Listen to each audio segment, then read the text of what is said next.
Մայրը հիվանդանոցի մահճակալի կողքը նստած տղայի լուր աղոթում էր, խնդրում, Աստված, մի տար տղայիս, խնդրում եմ, մայրը իհարկե վաճառել էր ամեն ինչ,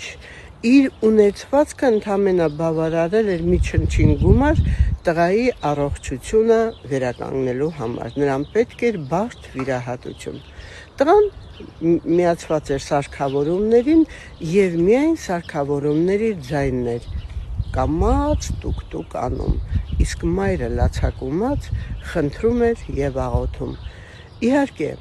վերջի հույսն էր, վերջի գիշերը և ոչնչի հույս չունենալով մայրը միայն աղոթում էր, հանկարծ հիվանդանոցի լույսերը հանգան և տղան սկսեց սարքավորումներից արդեն քանի որ չէր շնչում, սկսեց խռխռալ, մայրը կանչեց, բղավեց բոլոր անձնակազմին, բայց յուրաքանչյուրը իր գործն էր անում և չէր լսել։ Մայրը վերցրեց տղային գրկած և արագ վազեց դուրս հիվանդանոցից, հորդ անձրև էր տեղում, մայրը ոտաբոբիկ, երեխային գրկած, անձրևը նույնիսկ չխանգարելով իրեն, ամբողջ ձայնով բղավում էր. Աստված, օգնիր տղայիս, Աստված, հույսս դու ես։ Եվ այդ պահին իր մոտ կանգնեց մի մեքենա և լույսերը վառվելով մայրը ուշադրություն էլ անգամ չդարձրեց այդ մեքենային, դուրս եկավ մեքենայից մի տղամարդ և ասեց նստիր մեքենան, նա առանձնապես սովորական տղամարդ էր, միայն աչքերը ավելի վստահ և հստակ, այնուհետև նստեցին, գնացին ծայրամասում գտնվող մի հիվանդանոց, հիվանդանոց, այնտեղ իրենց արդեն սպասում էին, տղային արագ մցրեցին վիրահատության, իսկ մայրը ամբողջ գիշեր աղոթում ու լաց էր լինում,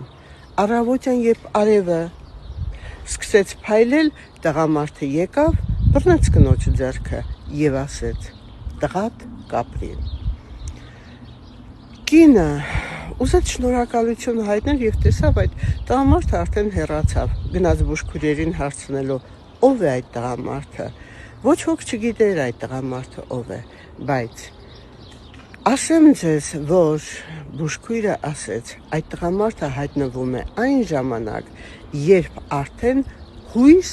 ոչ մեկի մոտ էլ չի լինում։ Ասածս ինչ կսովորեցնի ձեզ սիրելիներս, երբ մայրը չի թողնում իր տղային, երեխային, աշխարհը արդեն շարժվում է և գտնվում է իհարկե մեկը, որը կարողանում է լսել իր ձայնը, փրկել և առողջացնել։ Սիրելիներս, դժվարություններից պետք չի վախենալ, որովհետև յուրաքանչյուր պահի Աստված մեզ հետ է։